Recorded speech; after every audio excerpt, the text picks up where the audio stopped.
For today's video, iti-testing na natin sa ahonan si ADV. Marami rin kasi kong comment na mahina daw sa ahonan tong ADV, hindi kaya. Hindi ko pa talaga nadadala sa ADV sa mga lugar na may matitinding ahon. Hanggang matatarik na parking pa lang tayo. So tara, subukan natin today.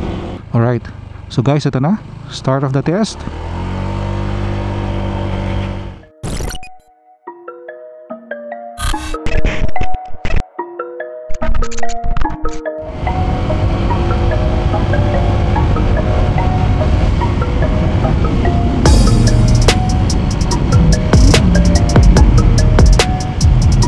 So we're on our way to Marcos Mansion. Yun kasi yung alam kong maraming matatarik na daanan eh. Ilang beses na rin naman tayo nakapunta dun. Pero first time nating gamit tong scooter. Hindi ko na alam tong lugar na to pero tiwala naman tayo kay Waze. Pag Z9 kasi dala natin, madali lang eh. Expressway, exit Santa Rosa, tapos malapit na dun. Konting pasikot-sikot na lang. Anong highway ba to? Parang hindi naman SLEX eh. Calac siguro, no? Mas nasa service road tayo.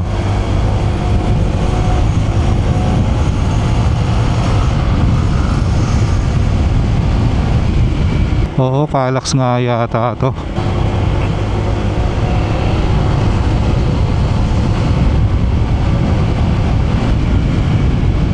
Okay din tong service road na to ha. Maluwag eh oh. Halos lang dumadaan. Ano Valley, Santa Rosa. Ang bilis nga itong daan na to. And then mukhang kakaliwa na tayo dito.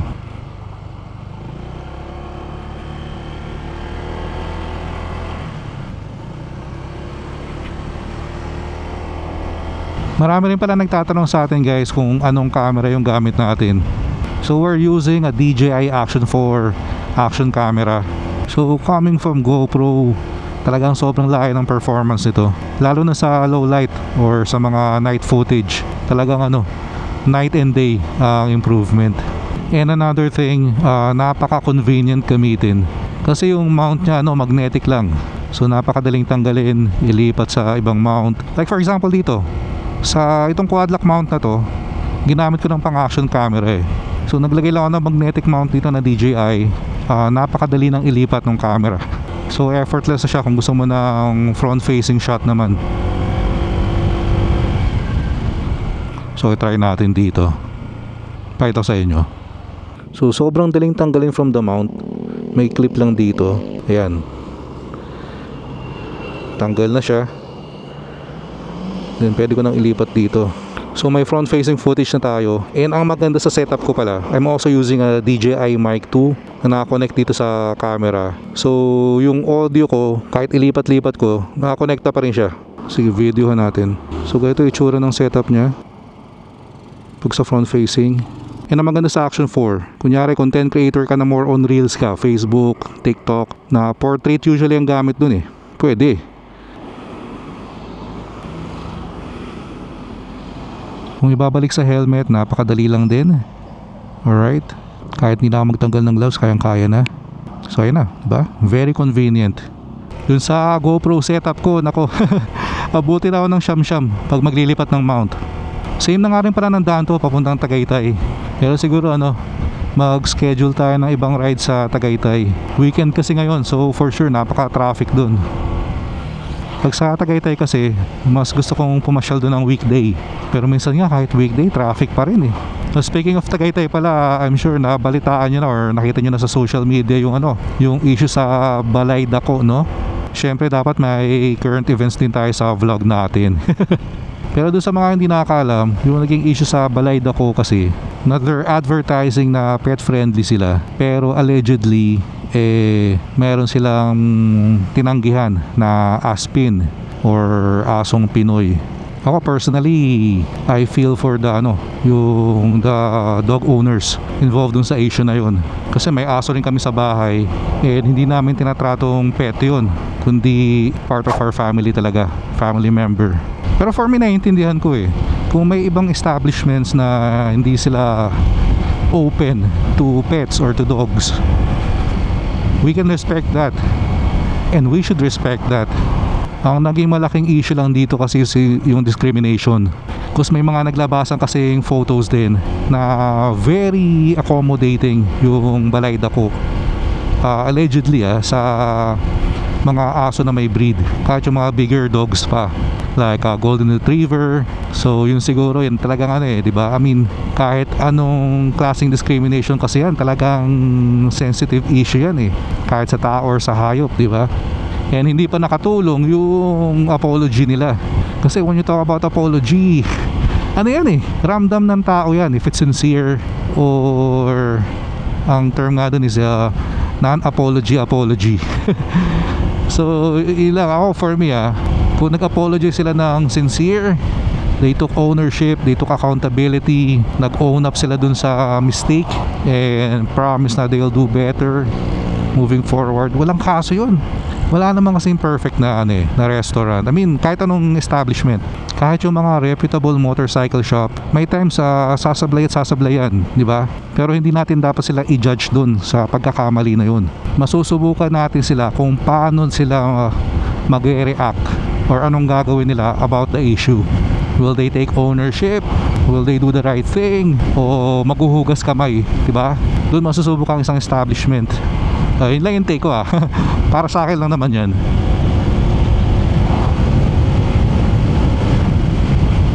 So malapit na tayo sa Ahonan Park.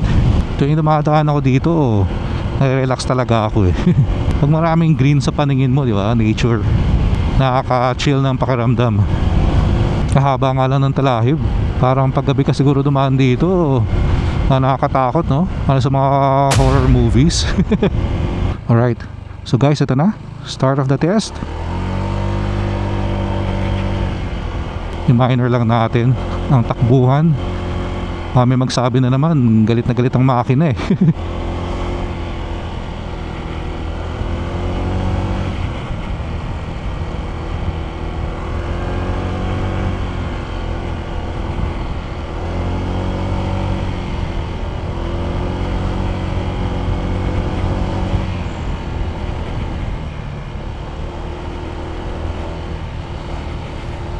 kayang-kaya naman.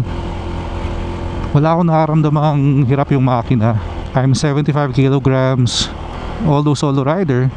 Pero again, alam ko naman sa sarili ko na palag-palag tong ADV. Kasi may mga kagrupo tayo na may mga OBR, may mga top box, and nabagyo na nila sagada and effortless. Kaya siguro yung mga nagsasabing mahina ang ADV, sila rin yung mga hindi pa nakakatry ng ADV. Maputik pa rin. Yung dito kasi, ang daan dito, pag diniretso mo yan, pa Tagaytay na yan parang backdoor. Rev pa lang labas mo. Pero tagang baha pa rin dito kahit wala namang ulan. Dumaan ako dito 2 weeks ago doon sa BMW breakfast ride. Baha na dyan. Problema dyan, akala mo mababaw lang, di ba? Pero maraming sobrang lalim na lubak dyan. Nung dumaan ako dyan, ang dala ko na yung BMW 1300 GS. Yung talagang ramdam kong lumubog yung gulong Flashback. Sakto. Parang may river crossing. May malalalim dito. Nice. Kayang-kaya. End of flashback. What more kung scooter dala natin, ba pag nasakto tayo doon, hindi tayo makakatukod. So tingnan natin yung scooter kung saan siya dadaan. Ayun pala ang sikreto, pinakagilid. Ayun naman pala. So guys, lang muna tayo pala. Perfect time for a TV group. So guys, anong tawag sa grupo ng mga aso? So ang tawag sa grupo ng mga aso ay asosasyon.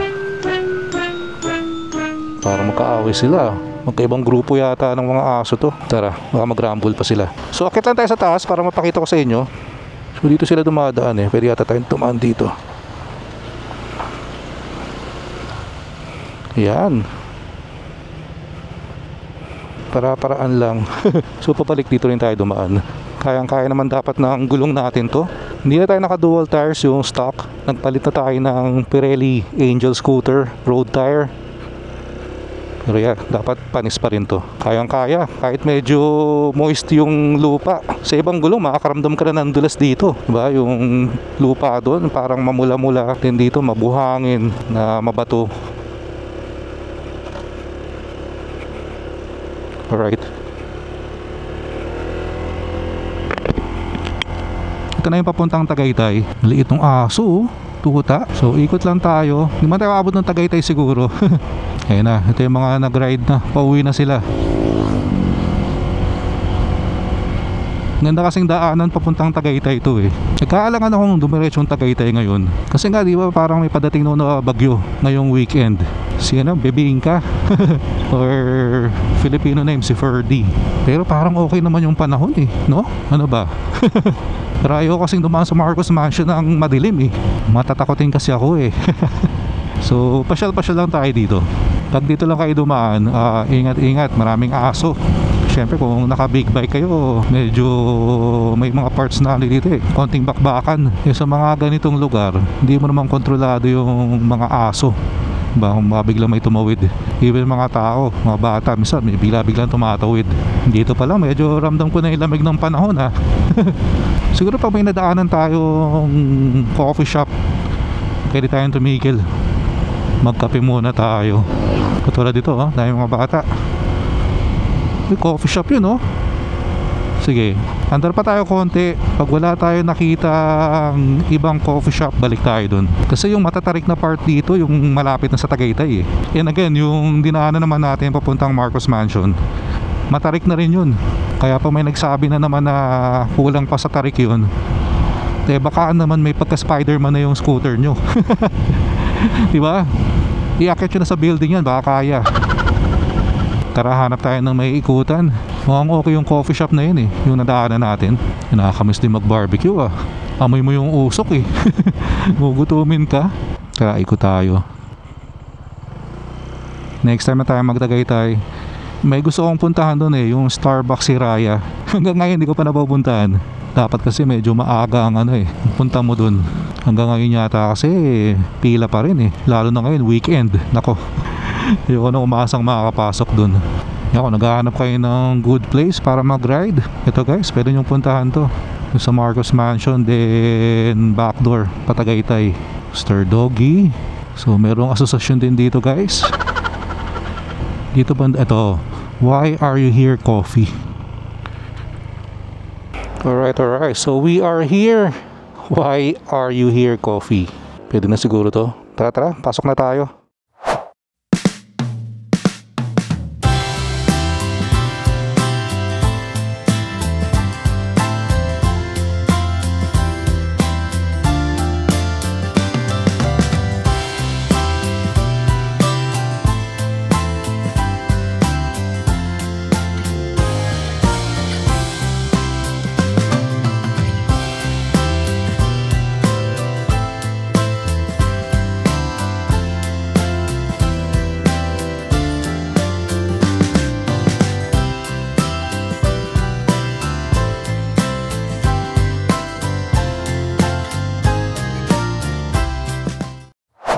Sobrang okay dito So Why Are You Here Coffee.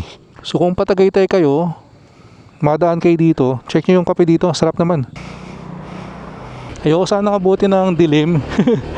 Pero sabi naman sa akin mga 6:30, sobrang liwanag na raw dito. Next time na dadaan tayo dyan, diretso na natin Tagaytay, tapos pabalik sa kabila tayo dadaan. Sarap ng hangin dito ganitong oras. Parang aircon, lamig. Ito pala kainan sa kubo. Hindi ko nakita kanina yun Alright, so kung gusto nyo ng mga ganitong klaseng content, favor na rin, kung hindi ka pa nakasubscribe, please click the subscribe button below. And please like and share the video. Salamat. Doon ulit ang daan natin, Marcos Mansion. Pag ganito kasi magdidilim na, ayoko nang isugal sa daan na hindi ko alam. Or hindi ko kabisado. So balik off-road tayo guys. Parang simula nung first time ko makadaan dito, talagang na to rough road na to Wala ba silang balak ipaayos to? So sa kaliwa ulit ang daan natin guys.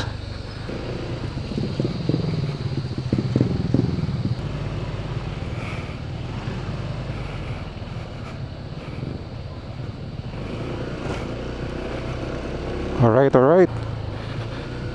Yun ang iwas baha. Doon pala sa mga mahilig sa ATV 160 content natin, pa-comment naman kung ano pa yung mga gusto nyo makitang topic. Syempre kung kaya naman, gagawin natin yan. Ito yung sabi ko kaninang paggabi, nakakatakot siguro, no? Doon yung makakasabay tayo. Kaya hindi pa naman ganun kadilim. Kaya marami talaga nagbabike dito sa area na to, lalo na pag umaga. By the way guys, we're very close na pala to hitting 8,000 subscribers sa YouTube natin. So guys, tulungan nyo na akong ma-hit yun. Sa mga content creator pala dyan na nag-uumpisa pa lang or medyo struggling, pero siguro I wanted to share lang yung mga natutunan ko so far or mga ginagawa ko. Pag nagko-content creation ka, may mga times talaga na paghihirapan mo yung video. Kumbaga, dugot pawis yung pag-edit para magandahan mo. Then biglang walang views, right? Or napakahina. So may times madaling maapektuhan dun madaling ma-frustrate. Pero ang mapapayo ko lang is focus lang kayo doon sa kontrolado nyo. Kasi yung views, hindi nyo kontrolado yan Pero ano ba yung mga kontrolado nyong bagay? Unang-una yung frequency ng pag-upload, diba? Yung paggawa ng content. So gawa ka lang ng gawa ng content. Sabi nga ni Mr. Beast, until makagawa ka ng 100 videos, huwag mo munang tingnan yung views. Pero it doesn't mean naman nagawa ka lang ng gawa For me, ibig sabihin kasi once you hit 100 videos, kahit pa paano may mga skills ka na-acquire nun na na-develop. Ako ang mindset ko dyan, as long as ma-improve ko ng kahit 1% yung next video ko, goods na ako dun. Kasi ang pinaka-challenge sa content creation is paano mo makukuha yung attention ng viewers. Pero hindi dun natatapos yun guys Kasi pag nakuha mo na yung attention nila, paano mo naman ma-retain yung attention nila? Yun na naman guys, pero bottom line, continue grinding lang. Talagang tuloy-tuloy lang.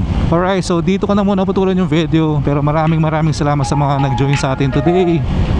Kita-kits tayo sa next one. Ingat kayo lahat palagi. Always ride safe. Peace out.